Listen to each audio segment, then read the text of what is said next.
Today, guest speaker Alex, a Plumeria and Hibiscus breeder and expert, aka Plumeria Papa, shares why he loves VermisTerra worm tea. He talks about how he uses worm tea during propagation and to reduce pest pressure through the season. I'm Alex Franco. As he said, Plumeria Papa, Instagram, Facebook, TikTok, all the social medias.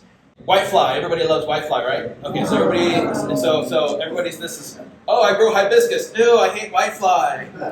Okay, all right. So I didn't spray these down before I came with anything. I don't have any whitefly, so I adopted her worm casting tea for about the last 6 months just to test it out, and I would usually spray, like maybe about 3 times a year just to get the spider mite, whitefly, and I would spray.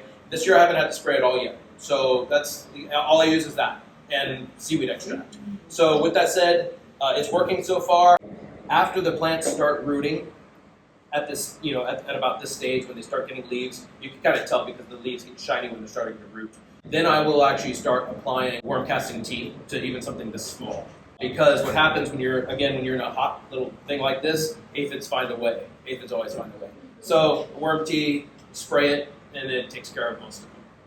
So you don't have so many, because they'll just multiply like crazy. Yes, ma'am.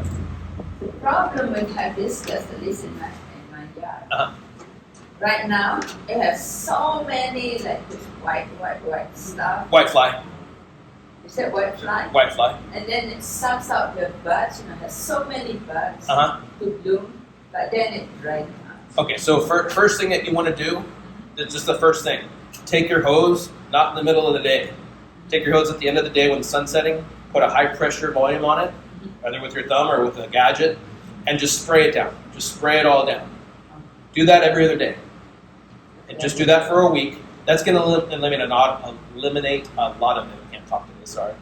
Secondary would be, again, at the end of the day, if you still have stuff after the end of a week or two, just spraying it down with water, then get the worm casting tea, and that is actually going to kill aphids, whitefly. But don't just spray the top, don't sprinkle it like people do, like at Home Depot. I spray the whole. Yeah, you want to get under the leaves. Like at the end of after the end of spring, you're soaking wet too. That's how much you want to spray. What I did was I just used those, what do they call it?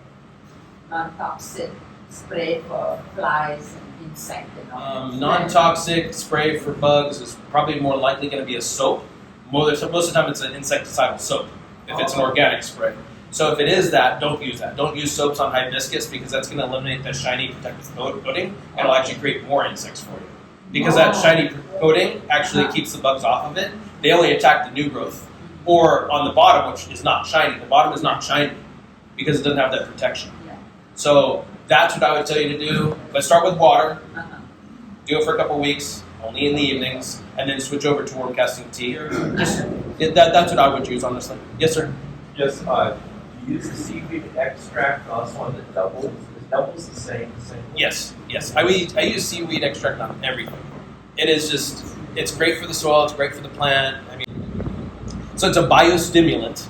In addition, keep in mind, this is perfect for the desert. This is like, this first sentence is like, wow, you need this for the desert. In addition to enhancing stress tolerance, stress, heat, nutrient uptake, growth, and yield, seaweed-based biostimulants have also been shown to help reduce seed dormancy and enhance root systems, flowering, fruit quality, quantity, and taste, and even the quality of produce. So produce, in this case, for seeds, would be flowers. Because whatever it produces, you're shooting for whatever it's producing. Whether it's fruit, vegetables, flowers, whatever it might be. It's just an overall good health treatment for your plants. And one other thing, and I'll go to more questions about seaweed extract. How many people in here with their hands get sunburn on their plumerias? Okay. So seaweed extract is going to make your foliage bigger, longer, and more.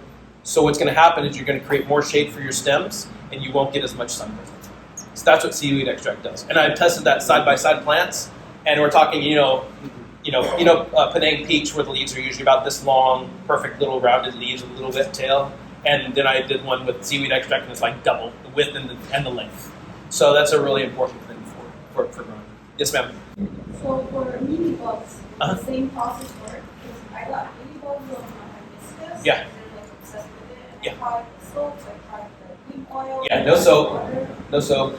Soap's good for some things, just not hibiscus.